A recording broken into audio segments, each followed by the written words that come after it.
Atalay Filiz, um turco extremamente inteligente, vai manipular, enganar e cometer crimes em países diferentes. A fuga dele e a procura por ele vai ser tão bem calculada que fez com que a história dele se parecesse muito com um enredo de filme de ação. Oi pessoal, tudo bem com vocês? Meu nome é Gisele Yudes e sejam todos bem-vindos a mais um vídeo aqui do canal.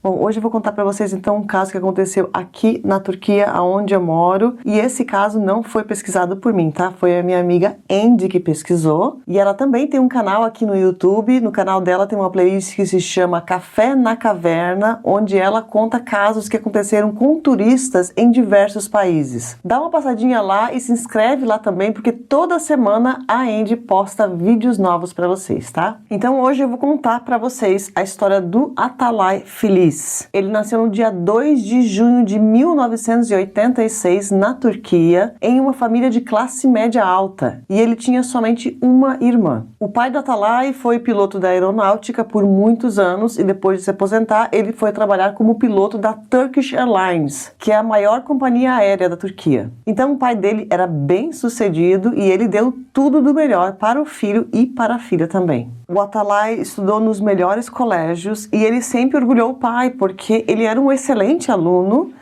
e ele se formou com honras, teve premiação e tudo isso. Os professores falaram que ele era extremamente inteligente e considerado um gênio por muitos. Fora isso, ele também tinha o apoio financeiro da família, né? Então ele tinha tudo para vencer na vida. A história dele poderia ter se tornado uma história de sucesso, mas algo dentro dele vai falar mais alto e ele vai usar toda a sua inteligência e influência para causar o mal. Depois dele se formar no ensino médio, ele decide estudar biologia. E aqui nesse ponto ele já era fluente em diversas línguas diferentes.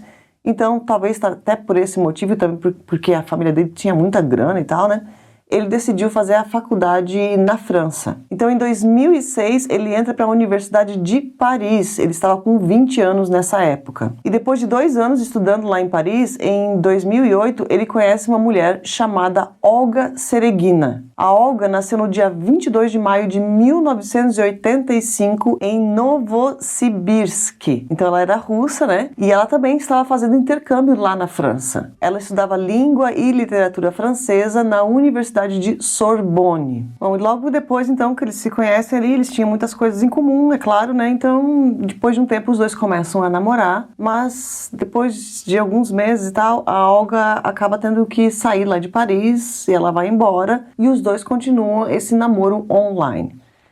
Passa mais um tempinho ali, em 2010, então, a Olga retorna para Paris e dessa vez ela leva uma amiga dela que se chamava Helena Radchikova. Não sei se eu estou pronunciando corretamente, tá? Bom, e nessa época o Atalay estava dividindo um apartamento com um amigo dele, que também era turco e que se chamava Göktuğ Demiraslan. Então, o Atalay conversa com o Göktuğ e os dois convidam as duas mulheres para morar ali também. Assim todos podiam dividir o aluguel e todas as despesas da casa. E assim foi feito. Então, nesse ponto, o casal Atalay e Olga e os amigos Göktuğ e Helena moravam todos juntos no mesmo apartamento. Depois de um tempo, a Helena se apaixonou pelo Göktuğ e os dois também começaram a namorar. Então, se formou 2 casais ali dentro daquele apartamento. Mas com o tempo, o Göktuğ e a Helena decidiram ir morar em um outro apartamento sozinhos. Mas mesmo morando em locais separados, os 2 casais se encontravam com frequência, eles eram muito amigos e tal, e tudo parecia bem. Mas na verdade a história não era bem assim, tá? Por quê? O Atalay e a Olga eram um casal que brigava muito. Já o Göktuğ e a Helena eram um casal mais tranquilo. E no final desse ano aí de 2010, termina, ou teria que terminar, a faculdade do Atalay. Porque lembra que ele entrou em 2006? Então 2010 completou 4 anos de faculdade ali, acabou, né? Ele teria que estar formado. Bom, assim achavam os pais dele, tá? Ele falou para os pais que tinha se formado, mas a verdade é que ele nunca se formou. Por quê? Não por falta de inteligência, não por falta de estudo, mas por falta de presença. Ele não ia nas aulas simplesmente e assim ele não conseguiu se formar. Bom, ele retorna então para a Turquia entre 2010 e 2011 e logo que ele chega ele fala para os pais que se formou na faculdade, que estava tudo bem e os pais acreditaram em toda essa historinha dele. Poucos meses depois ele convida a Olga para passar o verão com ele na Turquia. Então ela vai lá para a casa da família dele, que eles tinham uma casa que ficava em Fethiye, que é um local de praia, e ela foi apresentada para eles, né, como namorada dele. Ela fica na casa da família dele por uma semana e depois os dois vão viajar juntos para outros lugares ali mesmo na Turquia. E durante essa viagem aí que os dois fizeram, só para deixar bem claro, tá, que o verão aqui da Turquia é agora, no momento que a gente está, eu estou gravando agora, né, no final de junho, início de julho, então o verão agora é agora, é o momento. Então, isso aí era julho, agosto, tá? Essa viagem que eles fizeram. E durante essa viagem, então, o Atalay pediu a Olga em casamento, mas ela disse não. Porque nesse ponto aqui, a própria Olga já sabia, né, que o cara não tinha se formado, estava mentindo para a família dele, o cara já era mentiroso. Então, ninguém sabe exatamente o que aconteceu entre os dois, mas dá para se perceber que ela notou, né? Pô, esse cara aí não vale nada. Enfim. Então ela acaba retornando de volta para Paris no dia 31 de agosto. E a Olga retorna, claro, sozinha para lá. E lá ela fala para os amigos que o namoro com o Atalay tinha terminado. Bom, lá em Paris, então, ela continua sua vida, começa a trabalhar como babá para uma família. E enquanto isso, o Atalay estava na Turquia, porque ele tinha que servir o exército. Bom, nesse ponto aqui da história, tá, o Atalay já tinha passado dos 20 anos. E aqui na Turquia existe o serviço militar obrigatório, que não necessariamente você precisa servir com 18 anos exatamente. Você pode servir, eu não sei qual que é o limite ali, tá? Mas tem um limite tipo dos 18 até os 25 anos, algo parecido. Então ele estava quase nesse limite, ele precisava servir o exército, porque caso contrário, ele não pode renovar passaporte, não pode sair do país e tem todo esse esquema. Então ele fica aqui, né? Porque eu acredito que ele não foi atrás dela naquela época só por essa questão do exército, tá? Então ele entra realmente para o serviço militar e depois ele tá com tudo legalizado, ele vai novamente para Paris atrás da Olga em dezembro de 2011. E curiosamente, nessa mesma época que ele foi para Paris, a Olga simplesmente desaparece. No dia 16 de dezembro de 2011, a Olga foi trabalhar lá, né? Tava trabalhando com a família lá, como babá, normalmente. E naquele dia ela sai, depois do trabalho, com o Atalay. Ela teria saído com ele, então, para eles conversarem, né? O Atalay queria fazer as pazes com ela. Bom, depois disso, ela não aparece mais na casa da família. E essa família, né, que contratou ela, começou a ficar preocupada. E é essa família que vai na delegacia e fala, olha, minha babá está desaparecida. A mulher, né, a russa, não apareceu aqui. Bom, a polícia de lá, então, polícia francesa, começa a investigar o caso.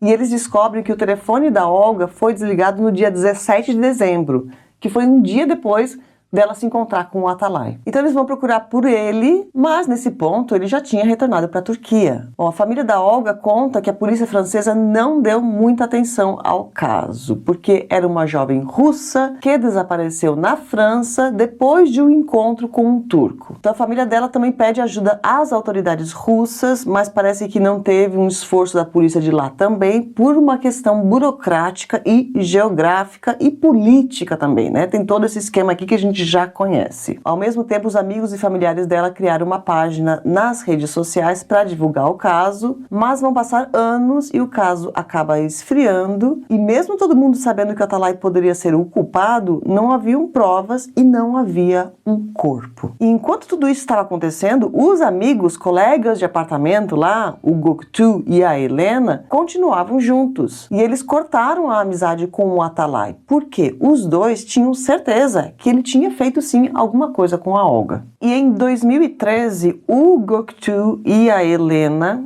que também vão tragicamente entrar nessa história aqui, tá? Os dois, então, já estavam morando lá em Paris por aproximadamente 3 anos, né? Eles já estavam juntos todo esse tempo aí. O relacionamento dos dois realmente era um relacionamento muito saudável, os dois se amavam e tudo, e estavam querendo ali viver uma vida juntos, realmente para sempre. Bom, então nessa época aí de 2013, os dois decidem ir morar na Turquia. que era a terra natal do Göktuğ, porque o Göktuğ também era turco, lembra, né? Então assim eles se mudaram para Ankara, a capital da Turquia. Mas mal sabiam eles que o Atalay estava morando no mesmo local. Bom, pouco antes disso acontecer, o Atalay falou para os seus pais que queria fazer o mestrado em Ankara. Mas um detalhe, tá? Ele não era formado. Ele mentiu, né, novamente para os pais, porque ele precisava da ajuda financeira. Ele precisava morar sozinho, longe da família, para fazer todos os trambiques e as crueldades dele. Então ele estava morando sozinho em Ankara, quando o Göktuğ e a Helena foram morar lá também. E assim que ele soube que os dois estavam lá, ele começou a infernizar os dois pelas redes sociais. E nesse ponto aqui, o Atalay começa a ficar de olho na Helena. Sim, ele queria a outra russa para ele também.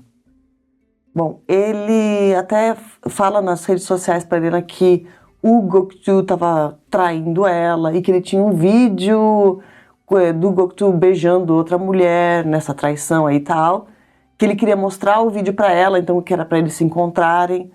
A Helena fica meio desconfiada, não aceita se encontrar. E ele começou a perseguir os dois porque ele precisava também saber aonde que os dois estavam morando, tá? Ele queria descobrir esse endereço. Ele também faz uma outra coisa muito estranha, que foi ligar para onde o Göktuğ trabalhava, e ele fingiu que ele era um entregador de cartas, né, de um carteiro, e falou que tinha um pacote para o Göktuğ, mas que ali não dava para ler o endereço, estava danificado, ele precisava saber o endereço para entregar aquele pacote corretamente.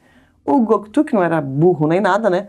Falou, mas como assim, né? A pessoa tem meu telefone, mas não tem meu endereço. Enfim, o Göktuğ, é claro que não deu o endereço para ele. Bom, e além dos amigos estarem ali, bloqueando ele nas redes sociais, o Atalay achava um jeito ali, mandava e-mails, e com o tempo, porque no começo o Atalay começou tipo assim, vamos se encontrar, a gente era tão amigo lá em Paris, vamos se ver novamente. E o Göktuğ e a Helena falaram, não, peraí, esse cara é meio esquisito, eu acho que ele deu um fim na Olga, hein? Não sei, não vamos se encontrar com esse cara. Então eles não queriam, né? E aí eles foram, com o tempo o Atalay foi percebendo realmente que os dois não queriam ver ele. Aquilo ali, então, deve ter, né, dado uma raiva muito grande nele e depois de um certo tempo ele passa a realmente ameaçar os dois pelas redes sociais e pelos e-mails também. E o Atalay, que, lembrando, tá, ele estava lá em Ankara falando para os pais que estava fazendo mestrado, mas na verdade ele não estava fazendo nada, estava só sendo bancado lá pela família, né? Dinheirinho vem, mas eu tô aqui curtindo vida, enfim. Então, o que ele fazia no meio tempo ali? Ele só ficava atazanando a vida do Göktuğ e da Helena. E com o tempo ele vai começar a stalkear os dois, ele descobre onde os dois estão estudando, onde os dois trabalham também, porque os dois estudavam e trabalhavam lá em Ankara, e começa a perseguir os dois, ficar esperando, né, ali fora de restaurante e tal, tudo isso. E depois de um tempo ele dá um segundo passo ali no plano dele. Ele coloca uma espécie de um GPS. Não é um GPS, tá? Exatamente, é um dispositivo que ele mesmo fez, usando um telefone velho e uns outros mecanismos ali, uma engenhoca ele fez, tá? Ele construiu para conseguir, e colocou esse dispositivo escondido dentro do carro do Göktuğ para conseguir saber aonde que o casal estava todo momento. E com esse dispositivo, então, ele descobriu que depois de um tempo, o casal teria ido para Antalya, que é uma região de praia aqui da Turquia. Então, assim que os dois foram para a praia, o Atalay vai para lá também. E ele se hospeda no mesmo hotel que o casal estava. O plano dele era acabar com os dois ali mesmo, mas ele acha muito arriscado fazer isso em um local público e ele acaba desistindo e voltando para Ankara, onde ele começa a se preparar para cometer o que ele achava que seria o crime perfeito. E lá em Ankara, ele compra um fuzil de caça, mas ele não sabia usar. Então ele passou um bom tempo assistindo tutoriais na internet e quando ele sentiu que estava preparado, ele seguiu com o seu plano. No dia 16 de setembro de 2013, ele pega o seu carro e ele sai de casa usando roupas femininas. E fora as roupas femininas, que não é vestido nem nada, tá? É um casacão, assim, que é muito comum de algumas turcas usarem aqui, um casacão compridão, assim, todo fechado, e além disso também ele colocou o hijab, né, que é aquele lenço na cabeça, ele se fingiu ali de uma muçulmana tradicional. Então ele sai de casa assim com maquiagem e tudo, tá, gente? Maquiagem no olho, enfim. E vai até o apartamento onde o casal morava, onde morava o Göktuğ e a Helena. E lá ele estaciona o carro perto da entrada do apartamento, mas muito longe das câmeras de segurança. E ali então ele fica esperando o casal chegar. Assim que os dois chegam ali no apartamento, ele sai do carro, né, com aquele fuzil que ele tinha na mão, e ele começa a atirar e dá 5 tiros na direção do casal. Infelizmente, nem o Göktuğ nem a Helena sobreviveram ao ataque, tá? Eles faleceram ali mesmo no local. Existiam testemunhas do ataque, mas eles falaram para a polícia que foi uma mulher. E apesar da polícia ter iniciado uma investigação, não tinha muitas pistas, ninguém sabia quem tirou a vida do casal. E o Atalay usou toda a sua inteligência para tentar cometer o crime perfeito. Por quê? Assim que o Atalay fez o ataque, ele fugiu do local e dirigiu até Kütahya. Ele entrou com o carro dentro de um matagal e ficou acampado nesse carro durante 2 dias. Depois abandonou o carro lá e foi para Istambul de ônibus. E durante aproximadamente 1 mês, o Atalay vai ficar vivendo a sua vida normalmente, como se nada tivesse acontecido, e ele vai achar que tá tudo bem. Até que o carro foi encontrado no meio do matagal ali por moradores locais, que chamaram a polícia, é claro, né? Olha, tem um carro abandonado aqui no meio do mato. A polícia chegou lá e começou a investigar aquele carro, e lá dentro do carro eles encontraram, eu vou ler, tá aqui, tá gente, porque tem muitos itens. Eles encontraram tintura de cabelo, maquiagem, uma pá, serra de carpinteiro, chave de fenda, uma manta de lã, cobertor, almofada. Isso aqui ele deve ter usado, claro, para dormir ali, né? Que ele ficou ali 2 dias dentro desse carro. Tinha também material cirúrgico, alicate, cordas, cabos de nylon e um lubrificante. Alguns itens esquisitos, né? E outros que gritavam, olha aqui, ó, meu dono desse carro é um criminoso. Bom, apesar da polícia ter encontrado aquilo ali, ninguém sabia, né, de quem que era aquele carro, porque o Atalay, ele usava muitos documentos falsos. Então, de início, esse carro aí não foi conectado ao crime do Göktuğ e da Helena, tá? E sobre a investigação do Göktuğ, do crime deles ali, do casal, a polícia estava investigando outras hipóteses, na verdade, viu? O Atalay não tinha entrado ainda na mira da polícia até esse ponto aqui. Eles estavam com umas outras teorias ali por causa do emprego que o Göktuğ tinha. Ele era um médico, alguma coisa assim de pesquisa e tal, do governo. Então talvez ele estava trabalhando em algum projeto secreto, mas isso não tinha nada a ver. Enfim, mas tudo isso vai mudar em outubro de 2013. Porque nessa época os pais do Göktuğ levaram o carro do filho para fazer uma revisão ali anual. E os mecânicos encontraram o dispositivo GPS que o Atalay tinha instalado no carro dele. Esse dispositivo estava no tubo de ventilação do carro, e essa engenhoca aí que ele construiu foi feita com um telefone velho, né? E dentro do telefone tinha um chip de telefone.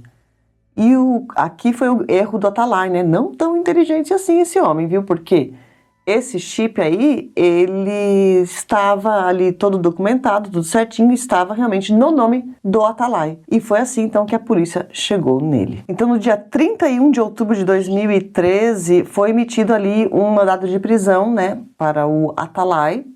Só que nesse ponto aqui, o Atalay também, nessa área também, ele era muito esperto, né? Claro que ele já estava de olho nas notícias, e aqui ele já tinha desaparecido do mapa. E quando a polícia abriu ali todo o arquivo do Atalay, eles descobriram que ele era suspeito lá do crime, né? Do desaparecimento da Olga. Descobriram que os 4 amigos acabaram morando juntos lá em Paris e toda aquela história. Bom, passaram meses ali e nada de encontrar ele. Eles também entraram em contato com a Interpol, que entrou nesse caso aqui para encontrar o fugitivo, e eles descobrem que o Atalay esteve hospedado em um hotel em Lisboa entre 27 e 31 de janeiro de 2014. E fora essa passagem aí em Portugal, ele tinha ido para outros países também. Lembra, né, que a família tinha muita grana, então facilidade para ele também tinha muitos documentos falsos. Enfim, ele passeou aí, tá, viveu a vida dele. Bom, mas quando o negócio apertou aqui, que ele viu que a polícia estava atrás dele mesmo, nesse ponto, ele já estava novamente na Turquia e estava escondido em outro local. Ele estava morando em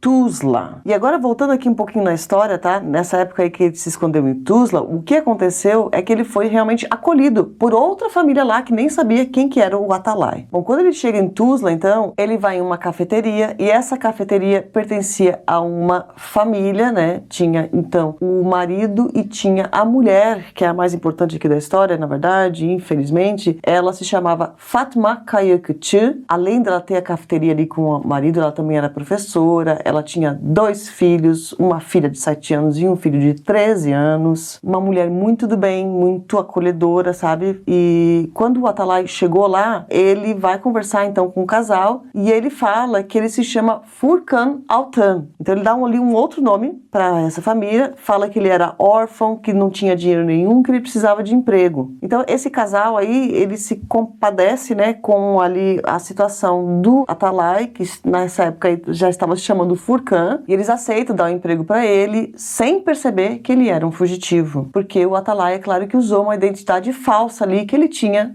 no nome desse Furkan. Bom, então ele começa a trabalhar ali na cafeteria como garçom, e o mais triste dessa história também é que a Fatma ali, né, que ficou com muita pena dele, como ela sabia que ele não tinha onde morar e tal, ela ofereceu ele a morar na casa da família dela mesmo, tá? Junto com a família dela. Então ele morava junto com essa família.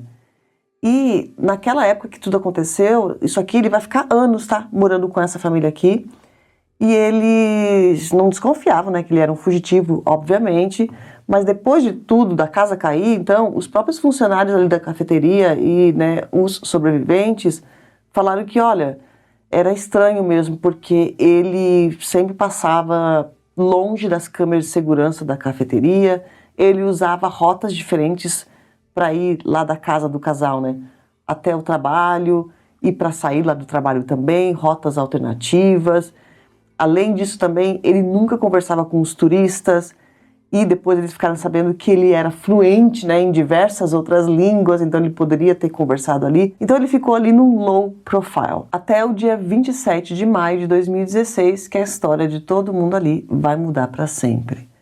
Bom, nesse ponto aqui, o Atalay já estava morando com essa família por aproximadamente ali 3 anos, usando o nome de Furkan Altan.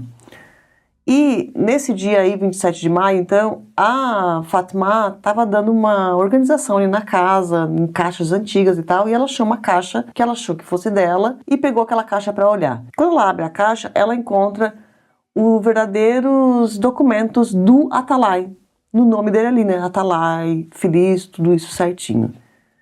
Bom, um erro muito grande da Fátima naquela época, que isso aqui foi em 2016, né? Então a gente já tinha internet, já tinha tudo isso, né?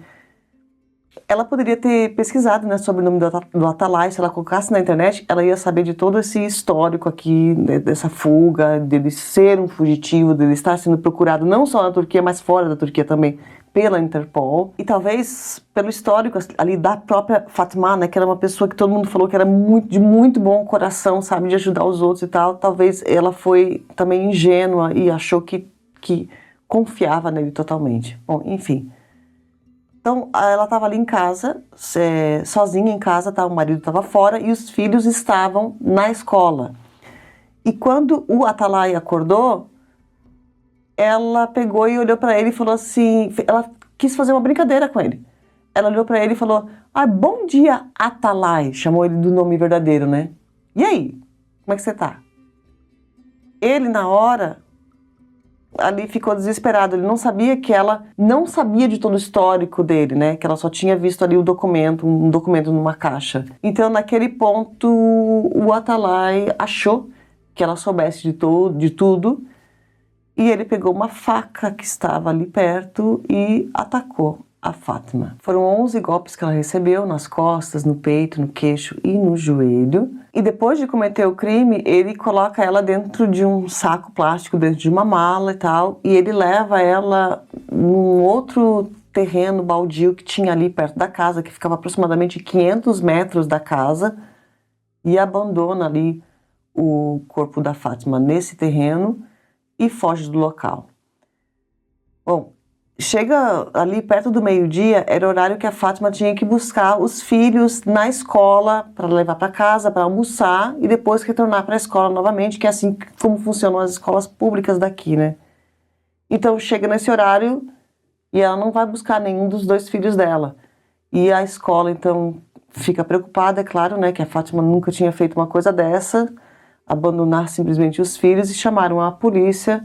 A polícia começou a investigar e naquele mesmo dia ali, eles foram na casa, então, né, viram tudo aquilo ali, tinha uma cena horrorosa dentro da casa. E naquele mesmo dia eles encontraram os restos da Fátima naquele terreno baldio. Bom, depois disso, o Atalay saiu de carro desse local e ele foi até Kainarca, abandonou o carro lá e pegou um ônibus para Gebze. Se hospedou em um hotel por uma noite usando uma identidade falsa e depois ele foi para Gumudur, onde ele se escondeu dentro de um parque nacional e ficou morando por lá na mata por uma semana. Agora, depois de uma semana sem tomar banho, ele vai até o distrito onde ele encontra um lenhador. E assim que ele encontra esse lenhador, ele passa toda uma historinha sofrida para esse lenhador também. Novamente, vamos lembrar, tá, que ele estava uma semana lá na mata, né? Então ele estava sujo, devia estar com as roupas todas, né, ali, enfim.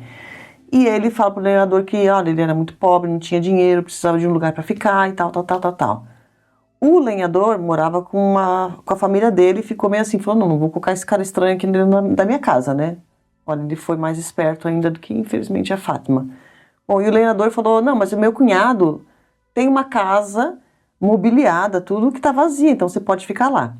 Então os dois vão até essa casa. E quando chegam na casa, o Atalay fica doido, assim, ele adora o lugar e fala, não, eu quero ficar aqui sim. Aí ele fala pro lenhador assim, eu falo, olha, eu preciso de um emprego, se você quiser que eu faça alguma coisa para você ir, eu faço qualquer coisa, né, para conseguir um dinheirinho por mês, mas eu vou alugar essa casa assim, eu te ofereço aqui 500 liras. E o Atalay tirou do bolso realmente 500 liras, um bolo de dinheiro, que naquela época, em 2016, valia muito, tá? Hoje em dia não vale nada. Mas naquela época, tem uma inflação louca aqui na Turquia, naquela época valia muito. E nesse momento que o lenhador viu, falou, peraí, esse cara chegou aqui todo, né, com uma roupa esquisita, todo sujo, de repente tira 500 liras do bolso, como assim? O lenhador, nesse momento, ele ficou desconfiado. Falou, tá, então vamos fazer o seguinte, vamos fazer um contrato, me dá aí sua identidade. E nisso que ele, né, pediu a identidade e tal, o Atalay também percebeu que o lenhador, peraí, aqui ele ficou desconfiado, tá acontecendo alguma coisa. Aí o Atalay falou assim, é que eu deixei com um amigo meu a identidade, vou buscar ela, já volto aqui pra te dar. Só que o Atalay não volta pra falar com esse lenhador, tá? Ele já percebeu ali que tinha alguma coisa de errado e dali ele aproveitou pra fugir novamente e ele entrou em um ônibus intermunicipal, né, que iria pra outra cidade. Ele senta nesse assento do ônibus aqui, tá? Que esse moço aqui está mostrando, isso aqui foi bem televisionado depois e tal, sabe? Essa notícia, enfim. Então ele senta nesse assento e fica ali, né, viajando de ônibus para ir até a outra cidade. Só que um dos passageiros do ônibus reconhece o Atalay. Porque aqui nesse ponto, gente, o cara já era um procurado, a foto dele estava estampada nos jornais da TV da Turquia, jornais da internet e também nas redes sociais. Fora isso, tinha Interpol ainda procurando por ele, né? Então esse passageiro falou, meu Deus, acho que aquele ali é aquele louco lá do Atalay, né? Que desapareceu com uma russa, deu tiro lá em um casal com um turco e uma russa aqui na Turquia. Meu Deus, acho que é ele. Esse passageiro foi muito esperto, não falou nada, ficou bem quietinho. E uma das paradas de ônibus, ele saiu e foi na delegacia que tem ali mesmo na rodoviária, sabe? E falou, olha, tem um cara ali muito parecido com esse Atalay que vocês estão procurando. A polícia se organizou, então, conseguiu ligar para o motorista do ônibus e falar, olha, tem um cara aí que a gente acha que é o fugitivo, tá? Você fica tranquilo, para lá na parada tal, que a gente tá armando ali uma emboscada para pegar ele lá na frente. E realmente, tá? Ele foi pego somente 2 paradas depois, uma emboscada assim gigantesca da polícia, e quando chegou lá, a polícia viu, era o Atalay mesmo, louco, dentro desse ônibus aqui. Então eles prenderam ele naquele dia. Bom, e no momento que ele foi preso, ele estava levando na bolsa facas de caça, spray de pimenta, identidades falsas, carteiras de motoristas falsas, cartões de créditos, identidade francesa, passaporte, uma grande quantidade de liras turcas e de euros também. Além disso, ele tinha outros itens como folhetos de locais de acampamento, lista de creches no exterior, lista de atrizes de filmes adultos, fotos de infância, CDs e tinha até mesmo um bilhete de loteria que ele não ganhou. Além disso, ele tinha gel lubrificante e ele falou que ele usava isso para evitar que as moscas e outros animais o atacassem. Ele também usava luvas, chales, boinas para não ser identificado e ele tinha também a chave de um cofre de banco, um passaporte no seu nome, documentos contendo informações de cidadania francesa, um barbeador, lentes de contatos coloridas e outros itens de disfarce. Bom, nesse momento então ele estava preso, aguardando o julgamento e a mídia ficou sabendo da história dele e uma apresentadora de TV da Turquia que se chama Müge começou a investigar o caso dele. E o programa da Müge, gente, é o máximo, tá? Eu assistia muito antigamente, hoje em dia eu não assisto tanto porque eu não tô tendo tanto tempo para assistir, mas ele é muito bom porque ele é tipo uma mistura de Datena com casos de família, baixaria, confusão no palco, mas ao mesmo tempo ela está investigando casos, tá? Principalmente casos de desaparecimento, então ela encontra muita gente perdida e desaparecida por aí, e casos de crimes também, ela já encontrou até os restos mortais das pessoas, enfim, ela ajuda a polícia. Bom, e ela começou a olhar ali o caso do Atalay e ela conseguiu a permissão da família da Fátima, né, para entrar lá na casa deles e para entrar no quarto aonde o Atalay morava com eles. E dentro desse quarto, durante a gravação ali, eles mostraram a coleira de um gato. Uma das pessoas que estava assistindo, uma mulher, que era ali vizinha ali, né, do bairro, reconheceu aquela coleira como sendo do gato dela que tinha desaparecido na mesma época que o Atalay morou lá. Além disso também, então, eles começaram a entrar mais a fundo nessa história aí dos gatos, tá? E eles descobriram que naquela época que ele morava lá na casa da Fátima, teve um certo dia que ele foi num açougue e falou que queria comprar fígado de boi para dar para alguns gatos órfãos ali da vizinhança, que era um total de 12 gatos que ele estaria alimentando. E esses 12 gatos, a vizinhança confirmou que todos eles desapareceram na mesma época que o Atalay morou lá também. Então 12 mais um com aquele, né, da mulher da coleira lá, são 13 gatos. Isso é uma coisa muito típica de psicopatas, né? Ele não foi diagnosticado assim, mas isso pode dizer muito sobre a personalidade dele, né? Se foi isso, ninguém conseguiu comprovar, mas me parece sim que ele talvez testava ali ou usava dos animais também para cometer aquele mal, né, dentro dele, que ele precisava tirar a vida de um ser inocente. Bom, o julgamento do Atalay vai iniciar um tempo depois, ele vai ter julgamentos separados pelos crimes que ele cometeu. Vamos lembrar que o primeiro crime que ele cometeu foi o da Olga, né, lá em Paris. E essa parte aqui também, a Andy, a minha amiga, não conseguiu encontrar naquela época que ela fez esse roteiro aqui, sobre se eles conseguiram encontrar o corpo da Olga ou não. Eu dei também uma olhada agora, né, mais atual, para ver se eles encontraram ainda e nada se fala sobre isso, tá? Bom, depois da Olga, então, nós temos o casal, o Göktuğ e a Helena, que foi o Atalay que tirou a vida deles aqui na Turquia. E depois disso nós temos, então, a Fátima, que ele também tirou a vida aqui na Turquia. Então ele foi julgado aí em julgamentos separados e no final das contas, ele pegou a prisão perpétua agravada, que é a sentença máxima aqui da Turquia. Bom, esse foi o caso do Atalay, então, considerado um dos SKs, né, pessoas que tiram a vida de pessoas em série mais recente da história da Turquia. E lembrando que esse caso foi pesquisado pela minha amiga Andy, então agora que terminou o vídeo, vai lá dar uma passadinha no canal dela, tá? E dá uma olhadinha na playlist que ela tem, Café na Caverna, que ela tem outros casos muito interessantes também que ela contou pra vocês. Bom, antes de sair do vídeo também, não esquece de deixar o like, se inscreve aqui no canal se você não for inscrito e deixa eu dar um recadinho bem rapidinho aqui antes de acabar, tá? Eu atrasei bastante esse vídeo, né, dessa semana, porque eu tive uma crise de enxaqueca muito forte e eu sofro de enxaqueca há muitos anos, gente. É é ir pro hospital, tem que receber soro, tem que receber na veia os remédios, tudo, porque não dá mais certo tomar remédio, enfim. Então, eu peço perdão, tá, por ter atrasado. E muita coisa está acontecendo agora também, porque meu filho entrou de férias. Lembra que eu falei para vocês que agora é verão? Então, agora que são as férias escolares. E como ele entrou de férias, na semana que vem, agora, nos próximos dias, nós vamos viajar para Antália, que foi o mesmo local lá que o Atalay viajou, né? Enfim, que essa região de praia aí, nós já reservamos um hotel bem legal e tal. E nós vamos ficar por lá por algum tempo, tá? Pelo menos acho que uns 15 dias. Então, eu acho quase impossível eu conseguir trabalhar ao mesmo tempo lá, porque meu filho tá com 10 anos, né, gente? Tem que dar atenção para ele também. Então, eu acho que eu vou dar uma parada só 15 dias, tá, gente? Seriam umas férias minhas, 15 dias agora, nesse início de julho, mas depois eu retorno tudo normalmente aqui no canal, tá? Então, no final de julho, ali, a partir do dia 15, você já tem vídeos novos aqui. Não vão embora, tá? Aqui vai sim continuar o canal, mesmo com as férias, porque quando eu estiver aqui depois na Capadócia com o Jack de férias, mesmo assim eu consigo me virar e consigo trabalhar. O problema é estando lá no hotel e com muita coisa na cabeça, também quero mergulhar, quero nadar, quero, né, enfim, vocês sabem, né? Então, 15 dias, tá, gente? Eu vou ficar fora, depois eu volto com tudo e com vídeos toda semana pra vocês, tá bom? Então é isso, gente, um beijo grande, eu vejo vocês no próximo vídeo.